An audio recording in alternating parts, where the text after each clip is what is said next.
देखिए, बहुत बहुत सारी पार्टियों ने इंक्लूडिंग श्रोमणी अकाली दल ने एक तो किसानों का मुद्दा रेज किया कि किसानों के साथ 4 साल पहले जो प्रधानमंत्री जी ने वादा किया था वो शोभा नहीं देता कि प्रधानमंत्री के लेवल पे उनको वादा किया जाए और आज भी उनको धरने पे बैठना हो। तो किसानों के मुद्दों को एड्रेस करना चाहिए। और इसी के साथ चाहे देश में फैलते हुए ड्रग्स का इशू है, पानी कहीं पे फ्लड हो रहा है, किसान का उसका नुकसान हो रहा है। कई पार्टियों का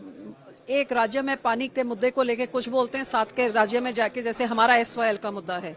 तो एसवाईएल चाहे कांग्रेस होए, चाहे बीजेपी होए, चाहे आम आदमी पार्टी होए, पंजाब में बोलते हैं कि पंजाब का पानी पंजाब में रहेगा। हरियाणा में हमारे मुख्यमंत्री जाते हैं तो मुद्दा का स्टैंड कुछ और हो जाता है और अदालत में कोई तीसरा स्टैंड है। सो ये एक बहुत बड़ा मुद्दा कि पानी का मुद्दा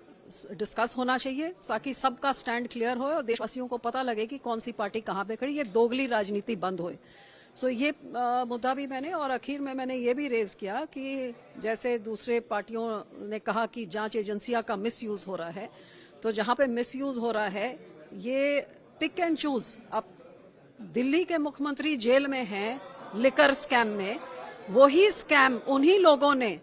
रूबरू सेम चीज पंजाब में करी और इसको पार्लियामेंट में मैंने रेज भी किया, मुझे अश्योरेंस भी दी होम मिनिस्टर ने, लेकिन उनको तो हाथ नहीं लगा रहे हैं पिछले 2 साल से। तो क्या साठगांठ उनके साथ है कि उनको हाथ नहीं लगाना, इनको जेल में रखना है? स्कैम एक ही है, नुकसान जैसे दिल्ली के एक्सचेकर में हुआ वही पंजाब के खजाने में भी हुआ, तो पंजाब के साथ ये सौतीला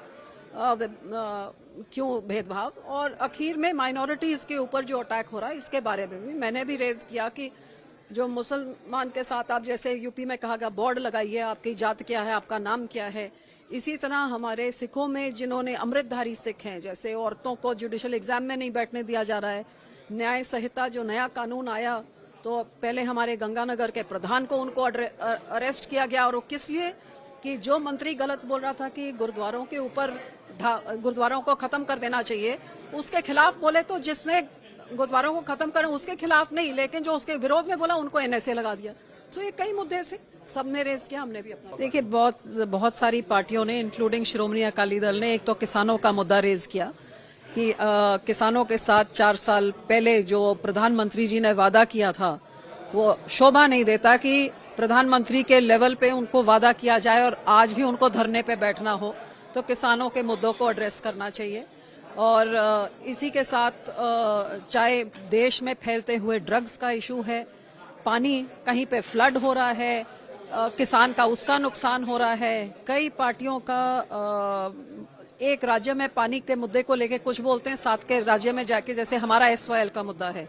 तो एसवाईएल चाहे कांग्रेस होए, चाहे बीजेपी होए, चाहे आम आदमी पार्टी होए, पंजाब में बोलते हैं कि पंजाब का पानी पंजाब में रहेगा। हरियाणा में हमारे मुख्यमंत्री जाते हैं तो मुद्दा का स्टैंड कुछ और हो जाता है और अदालत में कोई तीसरा स्टैंड है। सो ये एक बहुत बड़ा मुद्दा कि पानी का मुद्दा डिस्कस होना चाहिए ताकि सबका स्टैंड क्लियर हो और देशवासियों को पता लगे कि कौन सी पार्टी कहां पे खड़ी, ये दोगली राजनीति बंद होए। सो ये मुद्दा भी मैंने और आखिर में मैंने ये भी रेज किया कि जैसे दूसरे पार्टियों ने कहा कि जांच एजेंसियां का मिसयूज हो रहा है, तो जहां पे मिसयूज हो रहा है ये पिक एंड चूज। अब दिल्ली के मुख्यमंत्री जेल में हैं लिकर स्कैम में, वही स्कैम उन्हीं लोगों ने रूबरू सेम चीज पंजाब में करी और इसको पार्लियामेंट में मैंने रेज भी किया, मुझे अश्योरेंस भी दी होम मिनिस्टर ने, लेकिन उनको तो हाथ नहीं लगा रहे हैं पिछले 2 साल से। तो क्या साठगांठ उनके साथ है कि उनको हाथ नहीं लगाना, इनको जेल में रखना है? स्कैम एक ही है, नुकसान जैसे दिल्ली के एक्सचेकर में हुआ वही पंजाब के खजाने में भी हुआ, तो पंजाब के साथ ये सौतीला क्यों भेदभाव? और आखिर में माइनॉरिटीज के ऊपर जो अटैक हो रहा है इसके बारे में भी मैंने भी रेज किया कि जो मुसलमान के साथ आप जैसे यूपी में कहा गया बोर्ड लगाइए, आपकी जात क्या है, आपका नाम क्या है, इसी तरह हमारे सिखों में जिन्होंने अमृतधारी सिख हैं, जैसे औरतों को जुडिशल एग्जाम में नहीं बैठने दिया जा रहा है। न्याय संहिता जो नया कानून आया तो पहले हमारे गंगानगर के प्रधान को उनको अरेस्ट किया गया, और वो किस लिए कि जो मंत्री गलत बोल रहा था कि गुरुद्वारों के ऊपर गुरुद्वारों को खत्म कर देना चाहिए, उसके खिलाफ बोले तो जिसने गुरुद्वारों को खत्म करें उसके खिलाफ नहीं, लेकिन जो उसके विरोध में बोला उनको एनएसए लगा दिया। सो ये कई मुद्दे से सबने रेज किया, हमने भी अपना। देश दुनिया की हर खबर सबसे पहले देखने के लिए फॉलो करें Dainik Savera TV, YouTube, Facebook, Instagram, X और व्हाट्सएप चैनल पर।